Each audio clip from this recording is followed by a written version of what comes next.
Oi, gente. Agora vai. Ai, meu Deus do céu.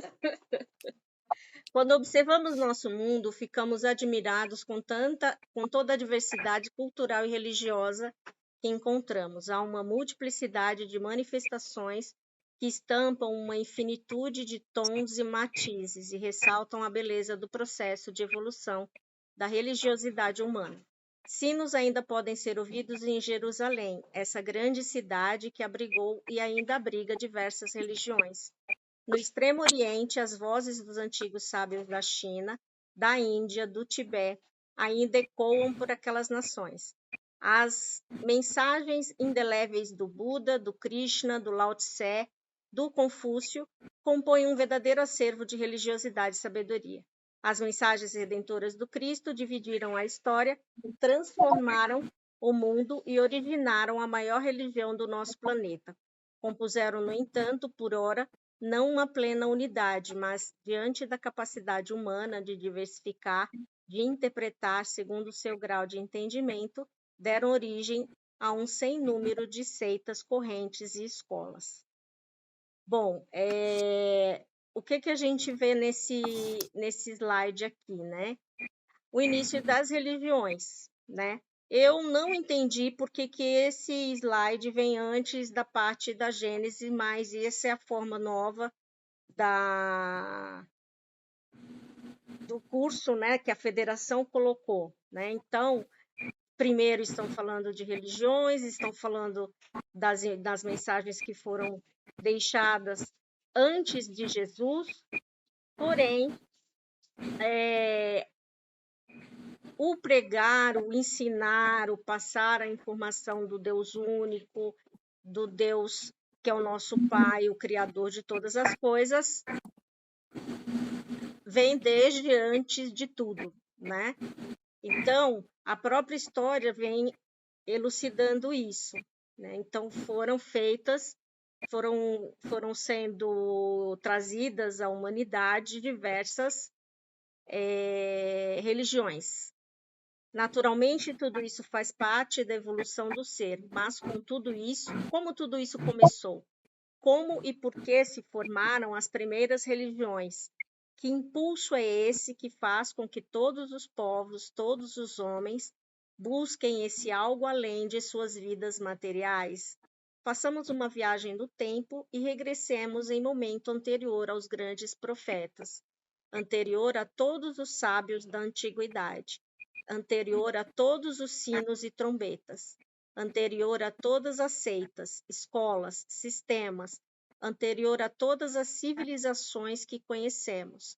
Essa conquista, eis que o sentimento de religiosidade é uma aquisição do espírito, iniciou-se nos primórdios da evolução. Foi um longo trabalho no tempo para o despertar da consciência espiritual. Somos o resultado do acúmulo de experiências. Cada ser vive, vê o mundo e suas facetas de modo diverso, segundo seu grau de evolução. A diversidade das religiões obedece ao fato de que, na evolução, cada um de nós desenvolveu sua espiritualidade também de modo diverso. Cada qual busca em si forças para viver, a saúde, a proteção, enfim, a busca à felicidade. Então, nós fizemos parte de N religiões desde o início de tudo, né? Como nós estamos aqui desde o princípio, desde o início, sempre houve aquela crença de que existia a divindade. Ora puseram um monte de divindade, né? De deuses, na verdade, que era passado de herança para herança, né? Dos gregos para os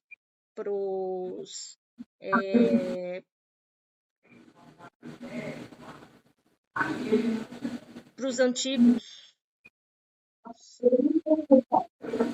Ai, esqueci a nacionalidade do povo. Ai, meu Deus do céu. Para os romanos, isso. E aí a gente teve, antes de Cristo, já vários deuses sendo cultuados pelos povos da região, né? Que foram até a região de Israel para fazer todo aquele controle, né, do espaço, do lugar e etc. Então, Além dos judeus que traziam a herança de Moisés, as informações, os antigos profetas, todos aqueles profetas que tem na própria Bíblia, seja o Antigo Testamento como o Novo, nós tivemos N profetas, depois os apóstolos, né, de Jesus, que trouxeram as informações, fosse do futuro, fosse de informações que eram passadas da espiritualidade para eles. Na época de Moisés, quem falava com eles era o próprio Deus, né? Eles não tinham a noção e também não sabiam, né, ainda com um pensamento muito primitivo, que seria a espiritualidade, por exemplo. Hoje a gente sabe que a espiritualidade, durante toda a história do planeta, vem atuando, informando, ensinando e passando a base para que a humanidade crescesse, uma humanidade evoluísse, né? É uma necessidade que todos nós tivemos nessas vivências de reencarnações, vivências do espírito, vivências no corpo e etc., que a gente tivesse contato com isso. Voltava à espiritualidade, obviamente, a gente sabia tinha a certeza do Deus único. Aí voltava para o corpo aqui, passava a errar de novo ou a seguir a turba da época que acreditava em vários deuses, né? Então, esses vários deuses permanecem até hoje, né? Na Igreja Católica são os santos que nós conhecemos, nas religiões africanas são o que nós temos aqui dentro do nosso país, são os orixás, são a diversa espiritualidade. Então, sempre houve um culto aos deuses, nunca se deixou de fazer isso, só se teve a certeza de usar um Deus único, que é o Criador. Na antiguidade mais remota, para os hominídeos, o céu era um ponto de interrogação em mistério total. A princípio, o termo Deus não significava o Senhor da natureza, mas todo ser existente fora das condições de humanidade, desprovido da capacidade de abstração, ou seja, de pensar sobre a vida teoricamente, conceitualmente, simples e ignorante das leis que regiam o mundo, observa os fenômenos naturais com admiração, perplexidade e certa idolatria, o que representava para ele a ação furiosa de um vulcão em erupção, o ataque feroz de um animal selvagem. Que força e poder detinha um raio, um trovão? Quais os mistérios encontrados nos rios, mares e de onde tirava os meios de sobrevivência? Estas e muitas outras questões instigavam este ser, estimulando a observação dos motivos e meios pelos quais esses fenômenos aconteciam. Adorou desde o princípio tudo que transcendia e mostrava força e poder. Então, na antiguidade, um raio, até pouco tempo, né? Que nem eu estava falando ontem para o pessoal da segunda-feira no grupo. O raio, o trovão, ainda em determinados lugares, representa algo que assusta, né? O eclipse, a chuva torrencial, até que o ser ele está entendendo, quando começa a entender as forças da natureza, ele passa a compreender que existe uma causa, né? E essa causa é a causa física dos movimentos da natureza, né? Os estados da natureza que a gente tem, que é a neve, né? A chuva, a água, o fogo. Antigamente, o que eles achavam é que a chama de um fogo, por exemplo, era um deus, né? Nos primórdios. Era o deus do fogo, etc. E isso é registrado também nas informações das cavernas, né, que existia existem em vários lugares, inclusive a gente tem aqui também, na região, acho que é norte, se eu não me engano, tem bastante informação. Então, a humanidade ela foi aprendendo aos poucos que ela precisava ter um ser de adoração, né? Que mostrasse a sua força, seu poder, e colocasse limites.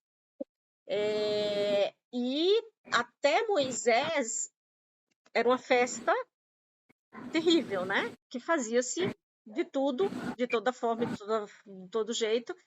E Moisés precisou o quê? Educar a moçada daquela época. Na sua trajetória evolutiva, desenvolveu primeiro a sensibilidade e a imaginação, depois a razão, buscando o significado essencial de adoração. Podemos remeter-nos à questão 649 de O Livro dos Espíritos. Em que consiste a adoração? É a elevação do pensamento a Deus. Pela adoração, o homem aproxima dele a sua alma. E a seguir, na questão 650, a adoração é o resultado de um sentimento inato ou produto de um ensinamento. Sentimento inato como o da divindade. A consciência de sua fraqueza leva o homem a se curvar diante daquele que o pode proteger. Né? Tirando essa imagem do Baphomet aí embaixo, a gente pode entender como divindades, né? E também essa busca que o homem sempre teve, que traz na consciência a informação sobre Deus. Só que assim, chega aqui reencarnado, diante de outras informações, acaba adquirindo, de acordo com a sua tendência, outros caminhos. Porque a gente tem, essencialmente, a partícula, né? O início, o fluido cósmico universal, a criação de Deus, né? Nós somos a criação dele. Então, a gente tem internamente esse elo. E o que seria essa adoração a Deus? A gente hoje faz adoração a Deus como Jesus nos ensinou, através da prece, né? Primeiro ser a ser falado no Pai Nosso é Deus, né? Qualquer uma das orações que a gente conhece, por exemplo, a prece de Cáritas, o tempo todo nós mencionamos Deus, o tempo todo nós adoramos a Deus. Então, essa adoração não é algo estranho, porque a gente já vem treinando essa adoração há muito tempo, né? Adorar a Deus, louvar a Deus. E aí Moisés trouxe em suas informações a adoração ao Deus único. Esse Deus único já era para ter acontecido antes, né? Era para ter sido falado sobre ele no Egito. Esqueci o nome do faraó agora, a Salete vai poder me dizer se ela lembrar também, que é o que chamavam de Deus Sol. Ele teve a incumbência de trazer já a informação de Deus, de um Deus único. Ele acreditava nisso, né? Um espírito evoluído que veio para a Terra para trazer a informação e o ensinamento aos que aqui estavam, né? Porque já era um pouco mais atrasado e ele era um espírito com mais evolução. E ele informou, deu a entender, passou isso para a família, apesar que os descendentes eles não se adequaram muito a esses ensinamentos, mas ele mesmo acreditava nesse Deus único, né? E ele considerava o Sol como a estrela essencial, né, para a vida, tanto que ele fazia o culto ao Sol, que inclusive é chamado de Deus Sol por causa disso. Então a gente já vem com esse sentimento de adoração já há muito tempo. Já vem na semente, na nossa raiz, que nós precisamos adorar a Deus.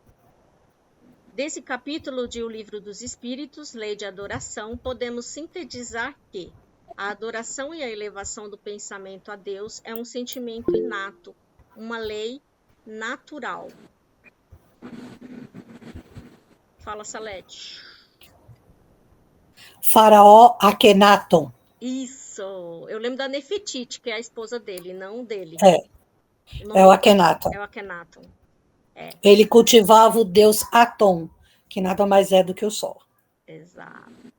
E ele sabia que Deus era tão potente quanto esse sol. Porque o sol dá vida. A gente sem o sol, a gente perece, né? Então, a necessidade que nós temos da luz do sol, né? Vamos fazer um paralelo aí, é a necessidade que nós temos de Deus. Quando nos afastamos dele, a gente cai, né? Quando a gente deixa de fazer oração, a gente vai perdendo aquela energia, aquela ligação, e o que acontece com a gente? A gente passa a ter influenciações daqueles que estão na mesma faixa vibratória. Por isso que é de extrema necessidade a gente não deixar de fazer orações, não deixar de manter esse vínculo durante o dia todo, apesar das nossas atribulações, né? Essa veneração leva o homem a curvar-se diante daquele que o pode proteger. O homem primitivo venerava e idolatrava as forças da natureza, vistas como sobrenaturais e, portanto, divinas.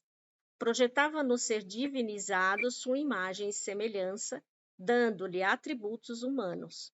Em sua concepção primária e por medo e imaginação, busca agradar a divindade para submetê-la aos seus interesses, ofertando-lhe tudo o que concebe ser bom. É a barganha com o divino. Nesse universo surgem os primeiros rudimentos do antropomorfismo. Antro é o homem, mais morfe, forma de, que é igual forma de homem. Imaginemos os homens pré-históricos, imaginemos a sua admiração e tentativa de compreender as forças manifestas de um vulcão em erupção. Pensaria, talvez, o divino se movimenta, demonstra força e poder sobrenaturais e implacáveis. Até hoje, né? O vulcão ele é uma Bruna, pelo amor de Deus, reprodução. você, viu? É a reprodução do. Eu estou ouvindo minha própria voz.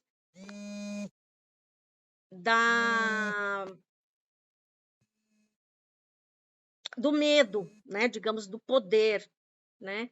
Então, até hoje, as pessoas, quando vêm, ou que moram também, né? É óbvio que causa um medo terrível, né? Porque uma erupção de um vulcão a gente conhece na história de Pompeia, que não sobrou muita gente, né? Aliás, não sobrou ninguém. Sobrou só as múmias, né? As mumificações daquelas pessoas que estavam lá. Inclusive da reencarnação do Emmanuel, né? Do Públio Lentulus e a família dele durante a erupção do vulcão. Então, a gente, esse medo, esse respeito, talvez, em relação ao que é inexplicável, né? Como um fenômeno como esse, a gente acabou levando para a concepção do que é Deus. E o Espiritismo, ele relacionou como algo o que é, e não quem é. Porque quem é remeteria ele a um humano, que somos quem? Quem é quem? Quem somos nós? Então, que é algo além e não muito explicado, porque ainda a gente não tem condições de entender de fato o que é Deus. A gente sabe pelo Espiritismo que é o Criador de todas as coisas e causa primária, né? E ele tem atributos que ninguém tem. Vamos, filho. O medo o leva a esconder-se, de longe observava e talvez pensasse: como acalmar essa fúria? Como fazê-la minha aliada? Como aliciá-la a meu favor? Observando e analisando, deve ter concluído no simplismo de sua interpretação. A força manifesta-se através de sons, cores, cheiros característicos. Tem movimentos, ora calmos, ora rudes, demonstrando vontade e outros atributos que denotam personalidade e individualização. Tudo muito semelhante ao que ele sabe de si mesmo. Como atrair essa força a favor dele mesmo? Deve ter pensado, talvez se agradá-la, repetindo o modo como se manifesta, pintando-se com as cores que a caracteriza, tudo em busca da intimidade e da amizade, cessem as forças destruidoras. Se uma parte da erupção, como uma rocha incandescente, ficava próxima de sua moradia, passava a divinizá-la como parte do Deus maior, o filho deste. Tratava-o com mimo e proteção, porque fazia o mesmo com os seus. Projetava, enfim, sua personalidade e valores emocionais para a divindade, e assim acreditava que com ela estabelecia uma intimidade e parceria de vida. Né? Então, era algo muito majestoso para uma pessoa simples. Na busca de uma forma metódica de vislumbrar, de ver e abordar toda essa realidade assim exposta, podemos encontrar vários sistemas. Um deles é o método cultural dos antropólogos ingleses. Esse método, a propósito, foi abordado por Herculano Pires em sua obra O Espírito e o Tempo. Lá, cita o autor, para maior clareza do nosso estudo, servimos-nos do esquema que nos fornece o chamado método cultural dos antropólogos ingleses, explicados por John Murphy, como pleno êxito em seus estudos sobre as origens e a história das religiões.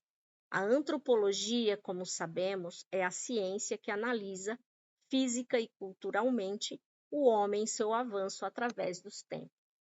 E um estudo que assinala as variações, evoluções e o encadeamento entre cada uma das etapas que se sucedem umas às outras. Aqui, por ora, importa-nos apenas o panorama do avanço espiritual do ser.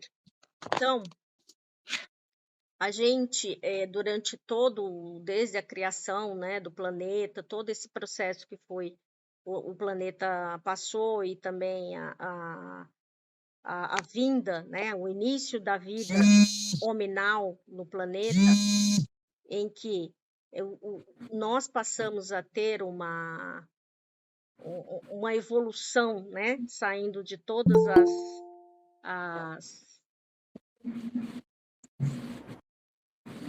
todas as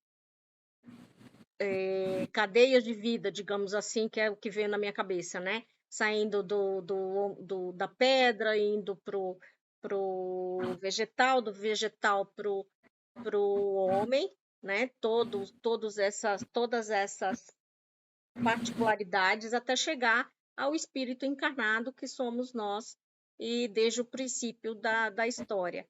Então, nós temos, né, na nossa evolução, o registro puro e simples do que é algo que temos que nos curvar, né? Se os nossos irmãos primitivos eles se curvavam a uma pedra incandescente, hoje nós não vamos fazer mais isso, né?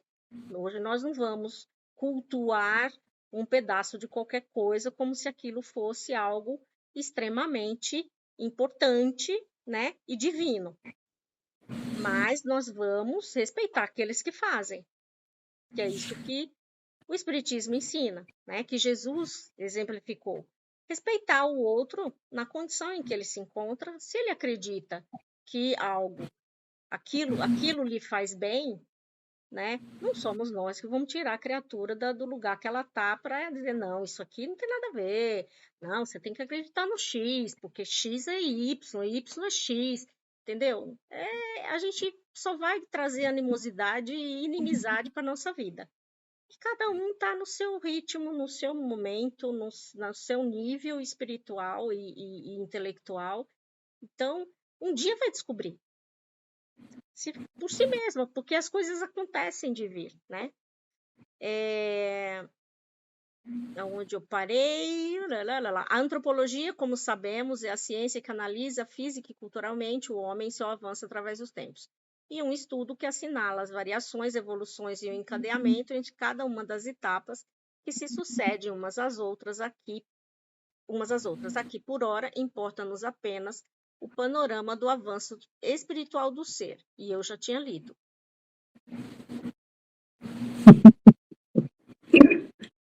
Como sempre, né? Quem me conhece sabe que eu vivo lendo a mesma coisa várias vezes, mas é para gravar. Isso aí, gente, não é algo inconsciente. Isso aí é uma coisa que eu faço com os alunos para eles prestarem atenção e me corrigir. Você já leu?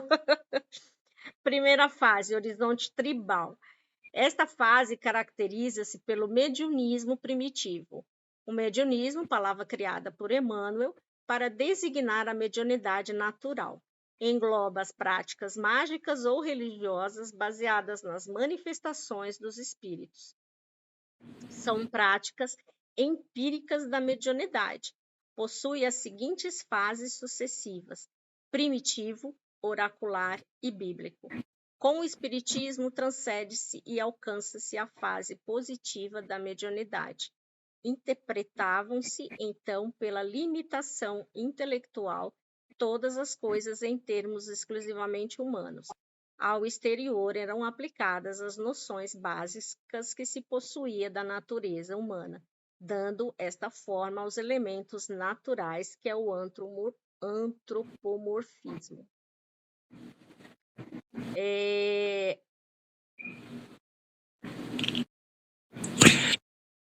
Alguém tem alguma pergunta?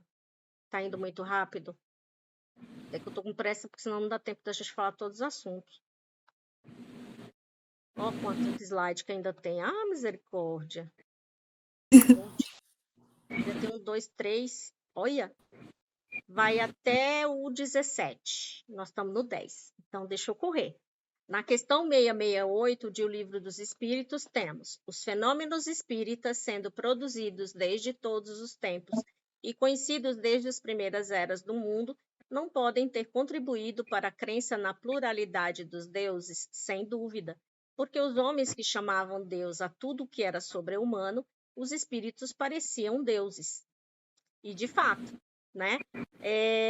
Na Atlântida tinha a parte espiritual e a parte física.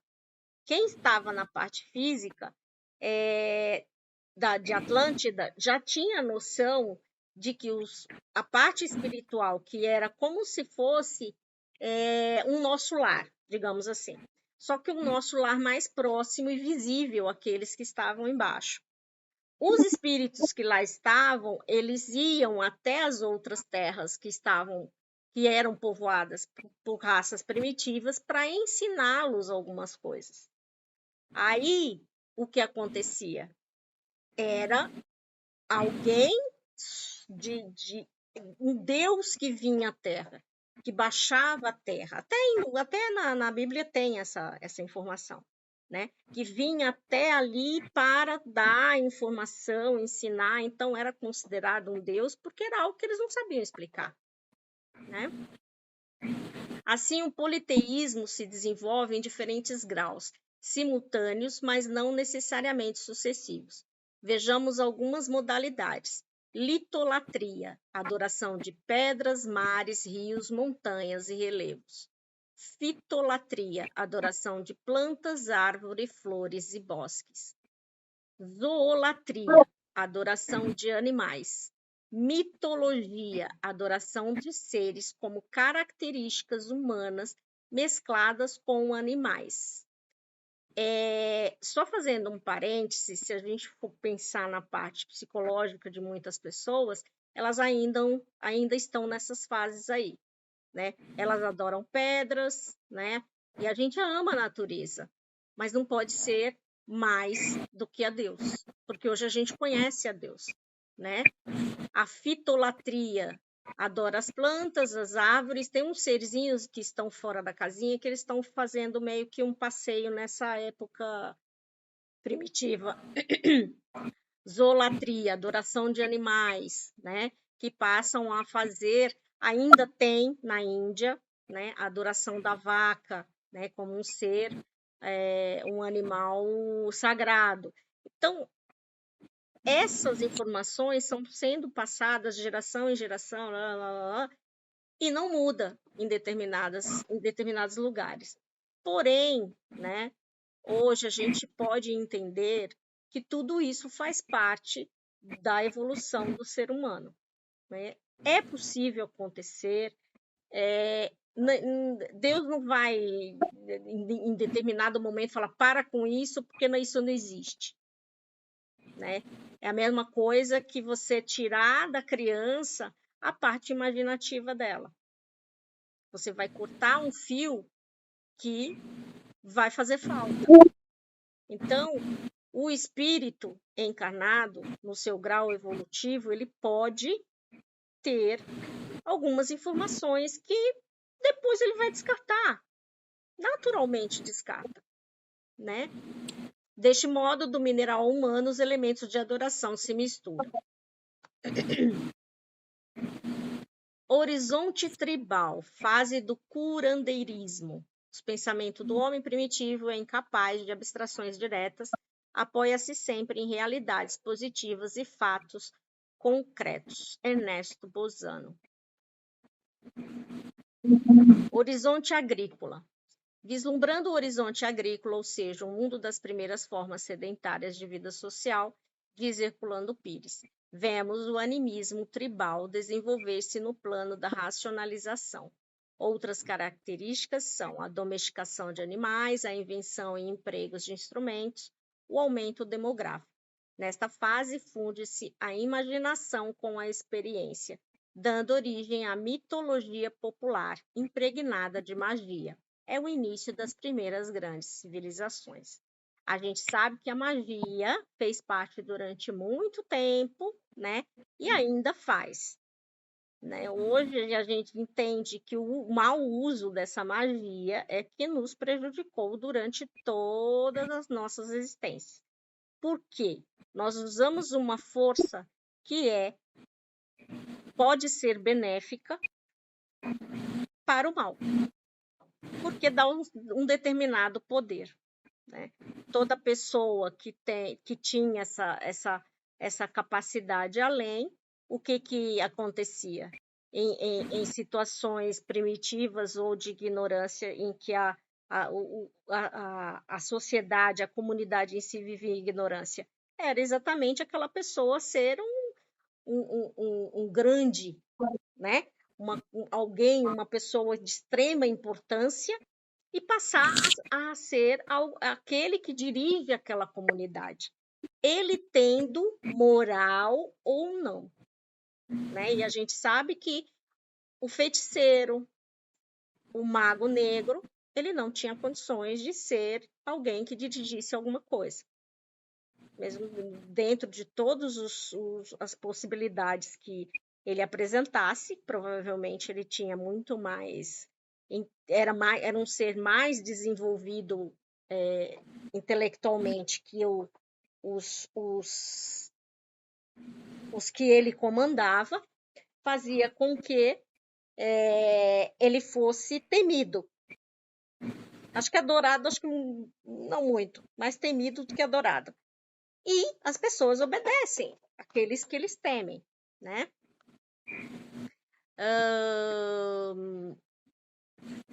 E a gente também fez, né? Umas bodegas dessa aí. O negócio de magia é com nós mesmos. Fez tudo errado. Terceira fase, horizonte civilizado. Nesta fase ocorre a formação dos estados teológicos e do mediunismo oracular, ao surgimento das classes sacerdotais e o período do homem divino, do monarca Deus. Surgem também as primeiras filosofias secretas. Na Índia, a Vedanta, na Judéia, Cabala e etc. Em muitos lugares, religião e Estado apoiam-se na manipulação do poder. E o poder, ele cega, o poder, ele dá ao ser uma ferramenta para sobrepujar o outro. Eu que tenho poder sobre alguém, que eu não tenho nenhum, nem sobre os gatos, nem sobre os cachorros tem poder, imagina sobre o poder sobre outra pessoa.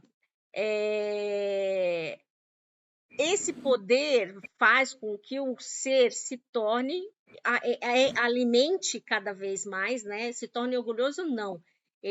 É alimentar o orgulho dele. Então, pelo orgulho, a gente caiu quando a gente teve situações como essa, em que o poder, o fato de conseguir ter um destaque numa comunidade em que você, por exemplo, é um mago, né? É um feiticeiro, uma feiticeira, é alguém que fazia uns... E as pessoas, até hoje, né?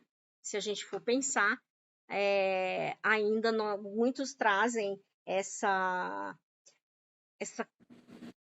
esse respeito, né, aos que apresentam uma mediunidade e faz com que e faz algumas coisas, prevê futuro, né? Eu vi isso, né? Por isso que um médium estudado, um médium que tem a capacidade de observar a si mesmo, ele não pode de forma alguma achar que a mediunidade dele é para sobrepor aos outros, né? Mas eu vejo, eu tenho evidência, eu estou vendo sua aura, né? Então, aquela coisa que você vê o que não é para ser visto e também não é para ser falado para qualquer pessoa. Isso causa uma credulidade grande e o medo, que a gente traz isso de épocas passadas, né? E às vezes até um respeito baseado nesse medo, né? Não um respeito baseado no que a pessoa é e o que ela representa, né? Por respeitar o próximo, mas o respeito por medo, por idolatria, né? Horizonte civilizado, mediunismo, oráculo. Síbila de Cumas, Síbila de Delfos, ou é Delfos, né? E Pitonisa de Delfos. Não uma individualização mediúnica, mensagens através de processos impessoais, murmúrio da fonte, rumorejar do bosque ou sons misteriosos de uma gruta. Médium diretamente imita os rumores confusos da natureza. Dependem de interpretação sacerdotal. Aí acontece o quê? Fala aí, Débora Valência. Oi, Gil. Deixa eu te falar uma coisa. Vai acabar a chamada em 5 minutos. Que maravilha. Não sei se você viu, se você abriu com... Não. Então já é melhor fechar e abrir um link novo. Vai até conectar todo mundo e tudo mais. É até as 9 a aula, não é? Até as 9. Então já é melhor todo mundo... 8h30. Já é melhor terminar agora e já conectar todo mundo. Isso, a fase 2 aí da sua mãe. Tá? Beleza. Porque vai levar 5 minutos até todo mundo entrar, fazer um link novo e tudo mais. Salete, vai fazer o livro hoje? Não, né? Vocês querem que eu já gere aqui o link novo? Faz favor.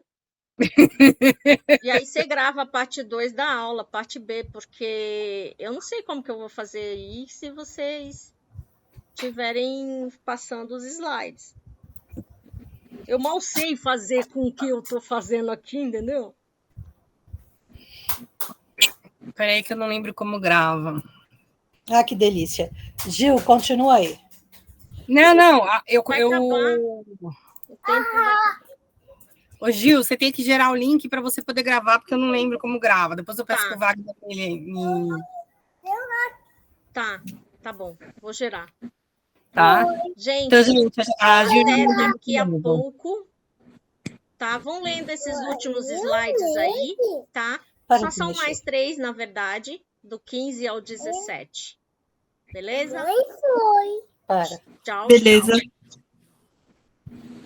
Tchau, tchau.